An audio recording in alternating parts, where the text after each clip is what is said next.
Okay, and we're live with another episode of The Focal Thought, and we're sitting here with the lovely Lynda Harlos. Thank you very much for agreeing to do this podcast with me, Lynda. Thanks for having me. No, for sure.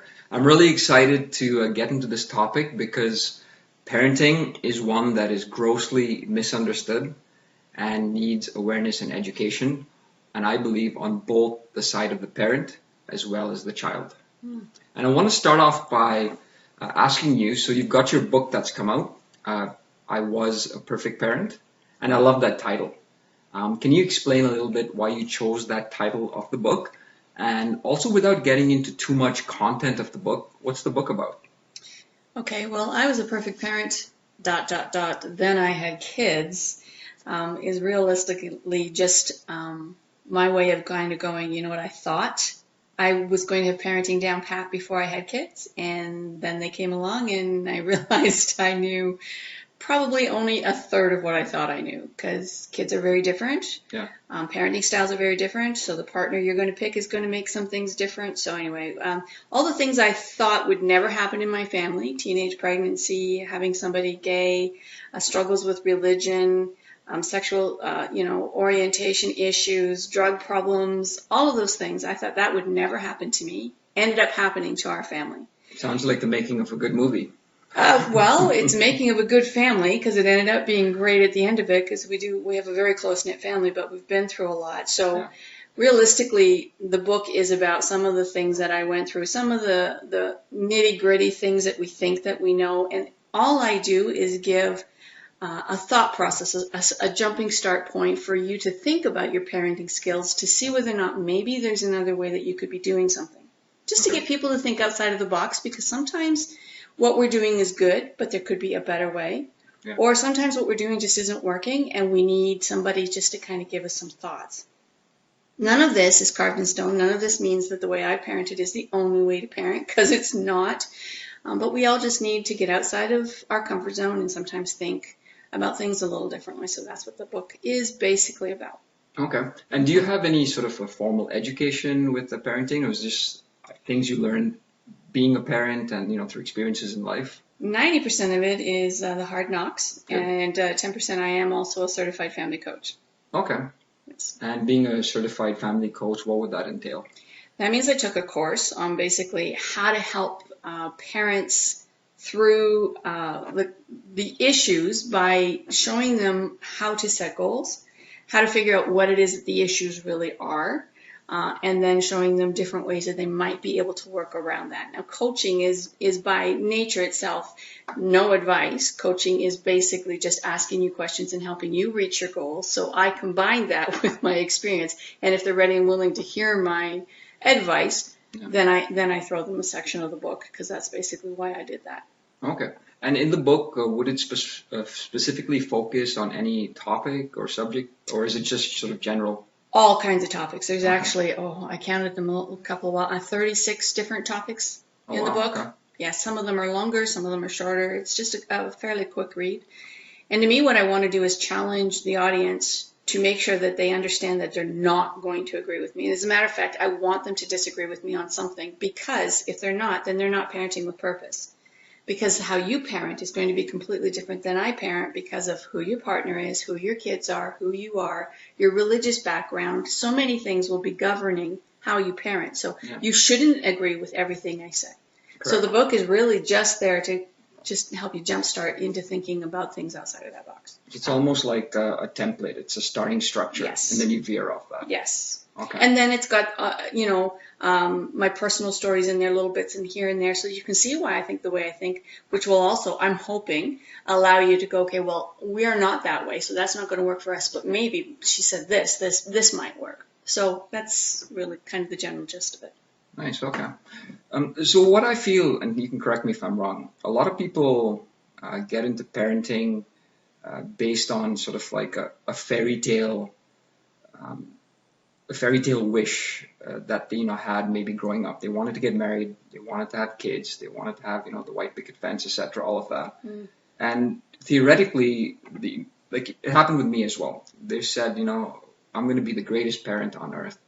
And then when you're actually in the field, everything you said you wouldn't do, you do. Mm-hmm.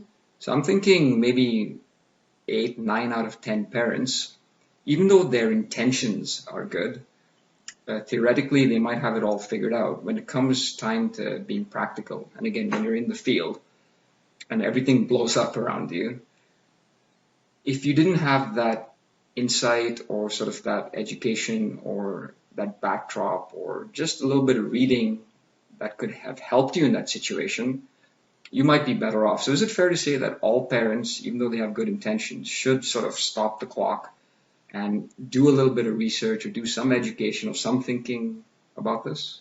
I think if you want to be good at anything you do, you should be doing research. You should be talking to experts. You should be listening and learning from every source around you that you possibly can. And we have the internet, so why wouldn't we? I mean, back when I was raising kids, we didn't have the internet, and so you either went and bought, that 1 or 2 books that were on the bookshelf, and you hope for the best. But now there's parenting pages on social media. Yeah. Even that alone just helps you realize sometimes the frustration of what you're going through. You're not alone. Yeah. I felt very much alone in my parenting because I was stay-at-home mom. I was the only one in the whole neighborhood that was a stay-at-home mom. Yeah. Very strong beliefs in that and why we did what we did. Very, family-oriented, very religious-oriented, and not many people in my neighborhood were. They were all pretty much all about, working and striving to get their kids to do all these other functions. So I think it's extremely important that we pull from any resource we can in anything that matters to us. And our kids should matter to us. Yeah. And how we raise them should matter to us. Correct. And I think the number one thing that if all parents could just simply remember that they are trying to raise their child to be the best person that child could be, that one thought alone in their head while they're parenting, it would help them calm down during those moments that they kind of lose it, because they have to take the time to remember the individual child they're dealing with and their quirks, their likes, their dislikes, their love language, all of those things. And it quiets the parent down quickly because now they have to focus on the child. And when they quiet down and are trying to focus, the child now hasn't peaked over the top because the parents kind of lost it. But the parent is understanding who the child is, trying to focus and figure out the best way to handle that individual situation at the moment. Because it's the at the moment situations that tend to frustrate us. And then we go to bed at night and we go, oh man, I shouldn't have done that. And you feel so bad because you said something you shouldn't have, or you raised your voice, or your kids could see that you lost your temper, right? Yeah. Those are the moments that we always regret. And so if we could take the time just to slow down and remember who it is we're talking to and that we're trying to make them the best they could be, count to 10, breathe, whatever it is you need to do to relax. And then in your head start focusing, okay, what's the best way to deal with this child? Because I was raised this way and this is what my parents did. Doesn't mean that's right for this child. This child might be very quiet and timid, and me raising my voice or me, kind of slamming a cupboard door was my thing when I was at parenting, could frustrate this child and literally send them over the top. And now you're escalating a double problem. Yeah. And then I see what you mean, because I've been in those situations too, where again, theoretically you've got it figured out, but when you're in the field, when you're in that moment, as you're saying, you make the wrong decision, and then that'll spiral into a different tangent. Yes. And then you're sort of getting into regret, and why did I do that? Why did I say that? If only I did this, etc. Mm-hmm. How much of parenting is psychology? How much of parenting is psychology? That's an excellent question. I think all of it, truthfully. Some of it's got to be just instinct. I mean, because this is your child. I mean, you it's your flesh and blood. Some of it's got to be instinct. Some of it you have to, some of it's got to be social, because you don't want your kids to be ostracized because of something that you believe, or somehow that you're functioning with something. So, psychology. I think it's all psychology, like in one way or another, right? There's an element of psychology in every part of it, I think. Yeah. And I'm finding out, and I really think before you start dealing with your child, you really have to deal with yourself first, right? Know what your strengths are, your weaknesses, your limitations. Because if you haven't figured yourself out as much as you can, then you're going to sort of pass those limitations in the way you deal with your children. That is true, but I think we grow with our kids on this. And I don't think that's something, like, I don't ever look at somebody who's a young parent and go, oh, they shouldn't be a parent. You have a lot more patience when you're younger. You have a lot more stamina. So being a younger parent isn't necessarily a bad thing. We grow with our kids. So I can tell you I've learned more from being a parent than I've learned in anything else in life, regardless of anything else I've studied anywhere. And I think it's more important that you're growing with your kids, and that you're learning and that you're telling your kids how you're growing as you're growing with them. Yeah. So that they're seeing that it's okay not to be perfect. They're seeing that it's okay that this will always continue to happen, and that mom and dad don't have it all figured out. It's okay if I don't have it all figured out. Now you've just established a child who has a really good self-esteem because they're not expecting themselves to be perfect. So I don't think it's important for you to have even a third of the answers before you're parenting, as far as who you are, what you want, all that kind of stuff. I don't think that's the important part. Okay. I like that. I like that you say you should grow with your children, because just like a child will grow from a child to an adult and also grow with the experiences they have in life, Yes. you as a parent will grow and evolve as well, right? Yes. So you, like you said, you don't have to have it all figured out, but you should have the openness and the awareness to Yes. be able to monitor as you are figuring it out. Mm-hmm. And then you have that balance and you can grow with the child, like you're saying. And just be ready and willing to go back and apologize to your kids when you mess up, because now they are also learning, okay, it's okay to mess up. I just have to own it. Yeah. I mean, our generation would be so much better if people would own their mistakes, Sure. right? And children are able to spot that, right? Oh, Like, instantly. Instantly. They know when you screwed up. Yes. A lot of, you said something before, a lot of what we do as parents is based on how our parents treated us. And, you know, it's a stereotype that how your parents treated you is how you treat the child. And those habits actually are passed down subconsciously. So I think it's good for the people who are parents to take note of what it is they're doing because their parents did, Yes. and see if it's good or bad and fine tune it towards their child, right? Yes. And unfortunately, what we tend to do is if we see something in our parents that we like, we kind of, do the same thing. If we see something that our parents did that we didn't like, we tend to do the extreme and do the complete opposite. And sometimes that's not the best answer. So if I'm just going to use an example, if my parent tended to be a parent that just was a lazy parent, I would go the other extreme, and I would constantly be doing everything for my kids instead of, them doing something for me, cleaning up. Then that's not really good for the children either, because now the children basically have a maid sitting at home instead of learning how to do things. Yeah. So it's really important that when we see the strengths or weaknesses of our parents and the things that we want to mimic or not mimic, that we don't do the extremes on those. Okay. And if we can keep it sort of general, because I know parents will differ from, a demographic to demographic, Yes. country to country, etc., cultures, traditions, all of that. What are some things or some qualities that good parents should have, or some traits? There's three things that traits. Can I just word that a little bit For differently? sure. Okay, so there's three ingredients. It's going to be the next book. There's three ingredients that I think a parent needs. Number one is that they need to truly love, and I mean love unconditionally, and we all do that. And we go, well, of course, Lynda, that's a silly thing to even say. But what we need to do is make sure that our kids understand that we love them unconditionally. So we need to be saying to them on a daily basis, I love you no matter what. So our child knows that when they screw up, they can still come back to us, and we're still going to love them, and they're not going to feel like there's an issue or a problem, or they get pregnant, we're not going to kick them out of the house, or they need to know that they have that foundation behind them no matter what. And they're going to screw up, but they need to know they've got something to fall back on. So that unconditional love is hugely important. The second thing that they need time. We do not have enough time for our kids. We don't have enough time, for ourselves. And so our kids are getting left out. And or we're replacing our time with our kids with sports or music or things because we want them to be cultured, where time is really more important than any of those things. And if we don't give that to our kids, they've lost that foundation. The third thing they need is words of affirmation. They need words. Our words are so important. If we tell our child, man, that was a stupid thing to do, they instantly go, oh, so I'm stupid. It's just so, I ended up accidentally calling my son lazy once because of something he did. And he took on that persona and started being lazy in so many other areas. And it took me so much longer to go back and unfix that problem so that he didn't think he was lazy, so that he was a productive child. That our words are so, so important. We have to be careful of it. And what you need to do is literally, sometime when you're sitting there and you're spending time with your kids or you're trying to get them to do chores, just turn your phone on for 20 minutes and then go back and listen to yourself. I think you'd be shocked at how many times you say something that you go, oh man, there was like so many other things I could have said that would have been so much better than that. And it's just those three elements are the things that we need as parents.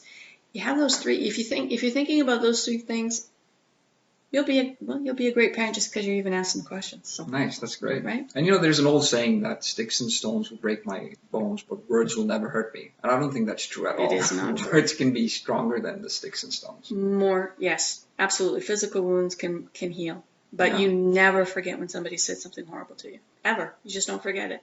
And if it's your parent, oh my goodness. And language is so powerful, right? Very the powerful. words contain energy and Absolutely. We can build up or tear down. wow. Yep. And what is it you want for your kids? Obviously, you want to build them up. So, we get frustrated, we're angry, and we just say some of the stupidest things because we're angry. And we have to be careful because our kids are always listening. So again, psychology. Yes, absolutely. It almost seems that you have to parent yourself first before your child. Yes, but I think when you have children, because your unconditional love is like it's in there, like you're carrying around this baby, it's your flesh and blood. You become second nature. You think of them before you think of yourself. And so when you become a parent, it becomes much better to be able to do that because now you're going to be thinking of them and how best can I help them. That's going to be your first and primary thought. And when you do that, then the rest kind of falls in second nature after that. Yeah. Right? I like Sometimes. that. It's supposed to be.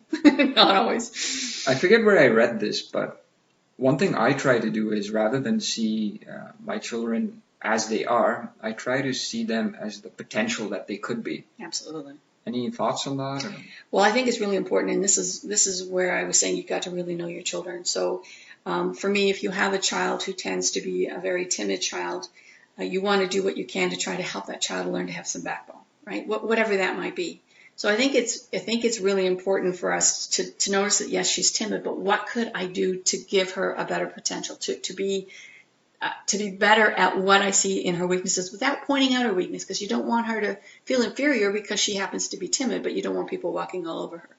The opposite could be true with a child who's just simply, always in somebody's face and is always like, ugh, and aggravating people. Because you want to teach them to pull back a little bit. I mean, it's a great quality to have, to be not afraid of people and be ready and willing to step into just about any situation. But you also got to learn people's personal space. You got to learn how to work with people. So it's hugely important to see that quality is there in that person, but it has to be honed. Yeah. So you want to do that. You need to look at your kids and go, so this one's, my son used to write little goosebump books when he was a kid, and we didn't think much of it. He's an author now. So there's so many things that now I look back and go, man, I should have seen that, and I didn't. And now I look at other people's kids, and I'll see something happen, and I'll say to them, oh, just so you know, that one right there is probably going to have the potential to do this, this, or this. And they'll say, why? And they'll, oh, my goodness, you're right. So it's hugely important that you watch your kids when they don't know you're watching, because that's when you're going to pick up who they really are. So you look for the little markers. You'll look for the little things. You look for the little things, because those are huge things in who they are and the potential you can pull out of them. Yeah. For sure. Absolutely. And it's fun. I mean, if you're a people reader at all and you get to do that with your own kids, right? I mean, you have the potential to help this child be an author. Yeah. If we had realized sooner, he could have been an author sooner. I mean, I think you're going to be what you're going to be regardless, but when you have that potential to be there sooner or to have the right education towards that thing, I mean, most kids don't even know what they want to be by the time they're in grade 12. Yeah. But I realized his potential way back then. I mean, right? He could be a millionaire now. I don't know. Anyway. So I wanted to ask you if I can bring this around to, there are some kids, even when, going through school, I noticed that they got into the vices of life, drinking, smoking, etc. And there were some kids that actually got into studying or extracurricular activities, good things in life. Mm-hmm. What would be the difference between the parenting styles between the two kids? I mean, can you blame it on the parenting style, or do you have a comment on that? Typically, you can't. Everybody is born with a free will, and so they have a choice to do what they want to do. And I had one child. All my kids were raised the same. We had the same rules in our house, and I had one child that literally, it was like she was challenged if there was a rule. She wanted to see how she could break it, how often she could break it, how she could get around every single, and she didn't care about the consequences. And to this day, I mean, she lied and stole for so long. To this day, we would ask her, why did you do that? And now she's like 29. She goes, Mom, I just did it because I wanted to do it. I wanted to see if I could do it. There's some things that are just personality. Yeah. In the long run, this particular woman, because now she's a woman, is the most tenacious woman I've ever met in my life. And she's not going to get backed in the corner by anybody. So although it was a struggle to parent this child because she just wanted to push every button she possibly could. I mean, you're not, this woman's strong. Like, you're just not going to be able to get away with anything with this woman. She's a fighter in her home. She's a fighter out in the public, and she's working for victim services. She's an advocate for human trafficking. So I think a lot of what is their personality is going to be their personality. I think you might be able to hone it. You might be able to round off some of those rough edges, possibly with your parenting style, but they're still going to be who they're going to be. There's just some things that they were just born with. Yeah. Yeah. So what would you do if you've got a child who's gone into, the vices of life, drinking, smoking, etc., and you want to bring them back? What's something like a parent could do? There's really not a lot you can do because if they're choosing to go that road, you can't stop them. All you can do is make sure that the consequences don't change, that they understand, your computer's going to be taken away, your cell phone's going to, whatever consequences is you've set out, that you do not change that regardless, and that the punishment fits the crime. And that regardless, you try to do whatever you can to keep those lines of communication open, because they're going to crash and fall at some point. And they're going to need to know that you're going to still love them unconditionally and take them back and help them rebuild their life from the mess that they are in. Because if you're going down those roads and you have those vices, because I have one that was a drug addict and another one who was into pot and marijuana and sexual choices that she shouldn't have been, and so on and so forth, they're eventually going to come back because they're raised in a home that has a moral code, and this moral code is embedded in them because they're raised with it.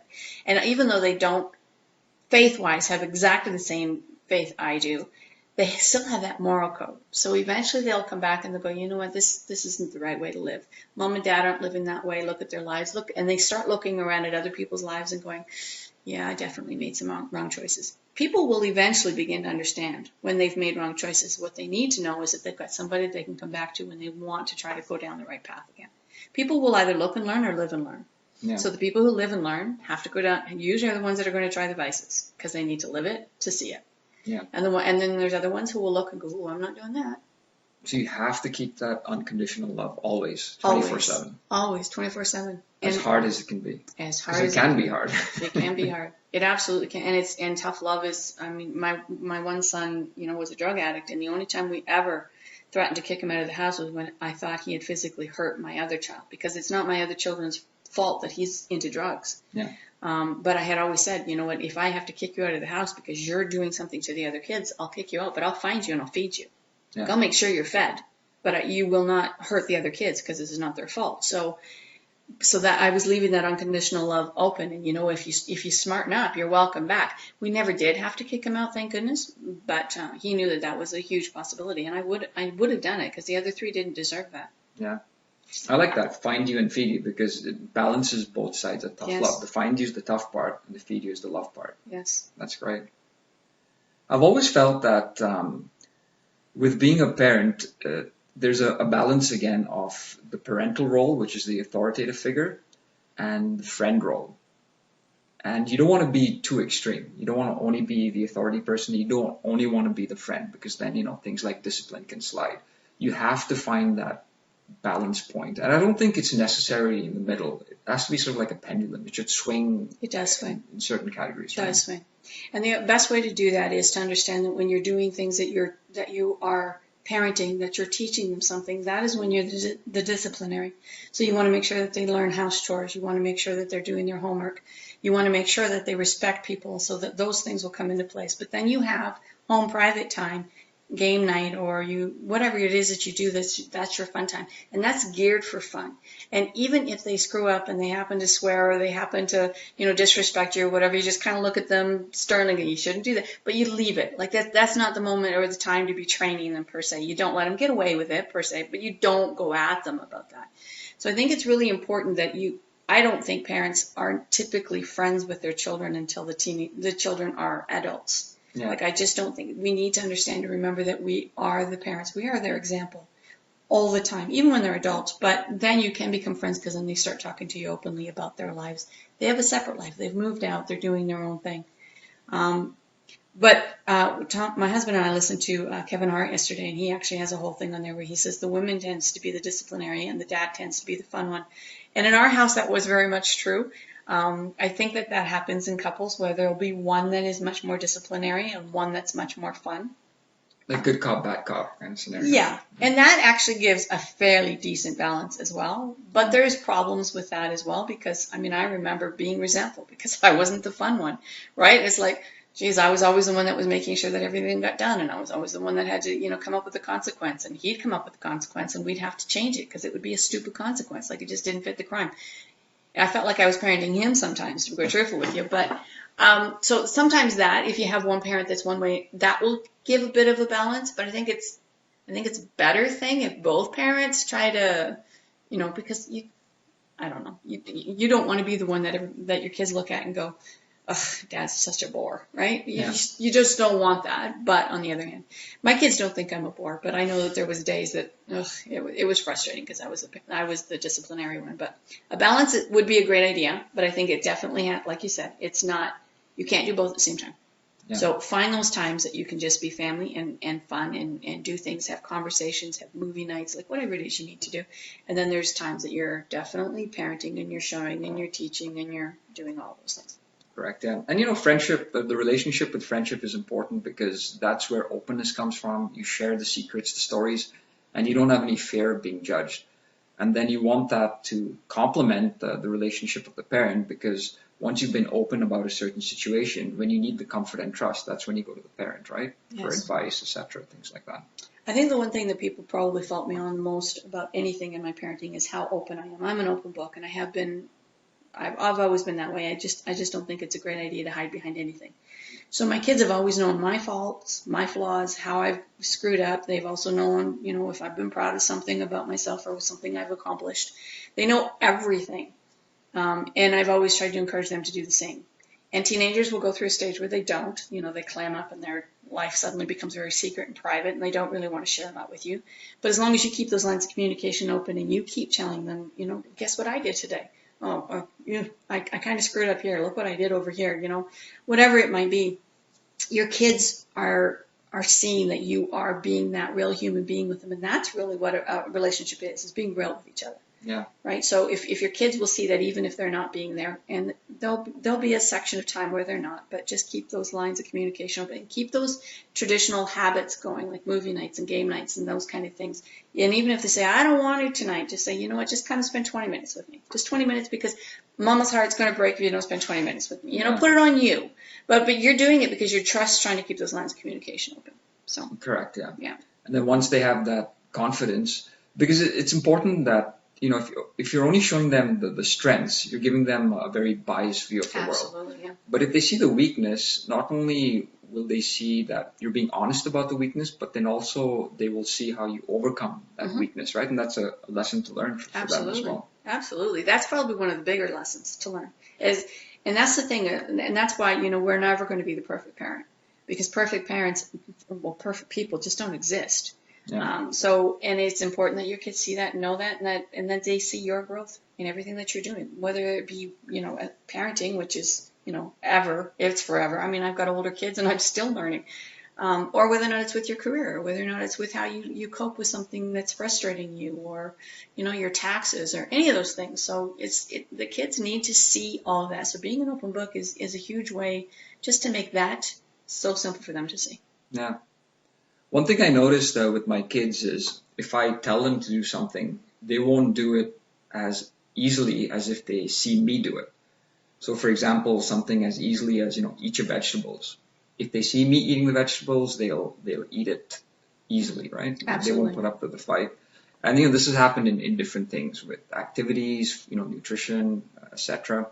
And then at one moment I stopped and said, wait a minute, who's parenting who over here? And that sort of indirectly can happen, right? It can, but honestly, children learn by example. So if they're seeing, and they learn by fun, and they learn by rewards. I mean, there's different things that will Every human being has that in them. You know what? I'm a person of words of affirmation. So to me, that is my first love language. And so if you're not telling me I'm doing a good job, chances are I'm not going to keep doing a good job. Does that mean that you shouldn't give me words of affirmation because now, you're training me to, no, that's my love language. That's the way I'm going to work. So I think it's important that we remember that our kids are not necessarily parenting you. You use the word that now you're the one being parented. That's not what's happening. You are now negotiating situations to happen so that things are getting done in a very peaceful, quiet way, as opposed to the fight.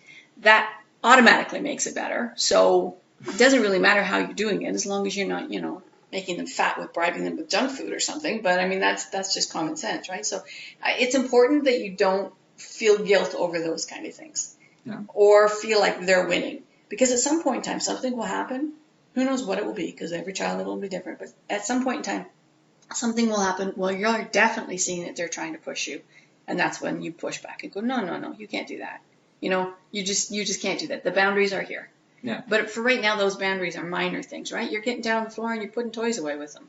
Yeah. You're eating your vegetables. I mean, these are things that are just, you're being the example. Nothing wrong with that. Correct. And I'm being a little bit humorous when I say they parent you at the end of the day. But then the other nice thing is that when you're doing these purposeful things with your children, like the activities and watching your language, etc., then you're sort of indirectly also training them to be good parents when they grow up. Absolutely. Absolutely. And it passes on. Absolutely. So, and all those things that you saw, and I think this is so important for us, especially with our education and our communication, our resources, all of those things. We can stop being what our parents were that we didn't like, without going to extremes. And that's where I think I've always seen the flaws in parenting. We saw what our parents did. We didn't like it. And so we just automatically went and did, we did a 180 and we did the opposite. We don't need to do that, because we're much more educated now. We can cope with human beings better. We understand punishments shouldn't be, strapping somebody with a belt, and our whole society has changed, and we are much more compassionate with certain things. So we're going to struggle in other ways, but as far as those kind of things go, I think it's so important that we don't do the 180. Yeah. Because if we do, then when our kids get older, they're going to do the 180 that they didn't like on us, and they're going to be back to the parenting. Back to square one. So we don't want to do the 180. We want to do like a 45. Maybe a 90-degree turn and fix the bad parenting we saw. This is an everyday to-day thing. It never ends. You don't get paid for it. I don't like to call it a job, because then that makes it seem very demeaning. But it's an adventure that's never going to stop. Yeah. So it can get exhausting. It can get tiresome. It can get frustrating. So I don't think we need to focus so much on the long term. I think if we focus on the everyday today and just coping, getting up today and going, I'm going to help my child be the best they can be. I'm going to make sure my child has words of affirmations, has my time, and has my unconditional love. And we get through that day, and then we get through the next day, and then we get through the next day. And I think if we can keep those key, parenting with purpose thoughts in our head every single day, the rest just falls into place. And it starts with the parent. It always starts with the parent. We are everything. Yeah, we get the praise and the blame. For sure. So whether you got into parenting, if it happened to be a young pregnancy, or whether you consciously wanted to be a parent, no matter what, you've always got a chance to be purposeful with this. Yeah. And to sort of make a checklist, and every day sort of go to that checklist. When you wake up, when you sleep, make sure you've covered what you wanted to. And every day that'll build up the little bits of momentum needed to get your child moving in the right direction. Absolutely. It's just, every little bit, every day just starts building that foundation of self-confidence and self-worth, and helping them figure out who they are and what they want to do. And it's a day-to-day thing. We didn't turn out to be who we are overnight. Yeah. And they're not going to either. And every day is a new day for us to try to be better. So if we screwed up yesterday, that's okay. We're going to screw up, apologize, move on. Correct. And this is great, because I think the main thing I want listeners to get from this is you don't have to be the psychologist. You don't have to go for family coach training. You don't have to read hundreds of books, check out the YouTube videos. If you just sort of, like you say, have that intentful purpose in mind, even just having that intention, it'll start the ball rolling, and you'll automatically begin to think of how to proactively do things with your child. Absolutely. So I'm going to give an example. Facebook actually can read the things that you actually start liking a lot, and eventually that's the stuff they start showing you in your posts. Yeah.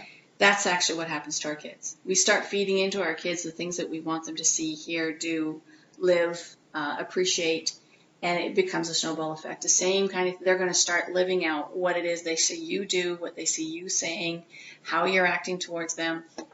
Everything in life is a snowball effect, and parenting even more so. And hopefully, just like Facebook, you can add the friends you want them to have. That would be nice. Actually, that's probably one of the most difficult things is your kids and their friends. And, I do have a whole section in the book in there on that, because that was very frustrating for me. Because even though there was some kids that had a really bad influence over my one daughter, and it got to the point where I couldn't even let them on the property, but she still spent time with them at school, and I couldn't stop it. Like, there's some things you just can't stop. Yeah. So yeah, but that would be nice if I could just, unfriend someone. Yeah, that would be cool. But well, then you get your child to parent a friend, right? Yeah. there's a thought. And actually, she is this one particular child. She actually is. I call her the fixer. She now actually finds people who are broken, and she gets involved in their lives, and she's always trying to fix them. But that's probably based a lot on all the friends she had in school, and how many problems they had, and how much I was doing just that, trying to say, but maybe you need to go back to school and you need to do this, and maybe you need to try to convince them. And she was a trendsetter. She wasn't normally a follower, but, friends, even as adults, sometimes we hang around people, and they can start influencing us in a negative way. And it's usually not until something, silly happens that we realize, oh man, and we try to figure out the source, and we figure it out, and it's a friend, and we go, you try to get rid of negative in your life, but you don't always. Yeah, and they always say, like, you are who you are based on the people you associate with, but it's also who the people they associate with as Absolutely. well, right? Because they're influencing them and they're influencing you, and it just goes on and on, right? On and on. On and on.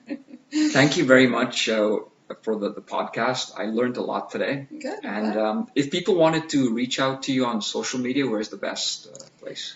Well, there's a couple places. Parentwithpurpose.ca is the Facebook page as well as the website. I did that to make it easy for people, so they can do that. And on there's email addresses. They can reach me through that. So. Okay, and you've got your book on that as well. I have my book on the website. The book can be found on Amazon. Actually, is okay. Where you can, in any Amazon throughout the world.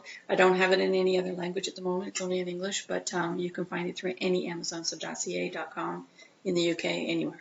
Okay, amazing. And I'll put that in the show notes of the podcast as well. Okay, sounds and good. Tomorrow, I promise, I'm going to have one thing that I'm going to make sure I do with my kids.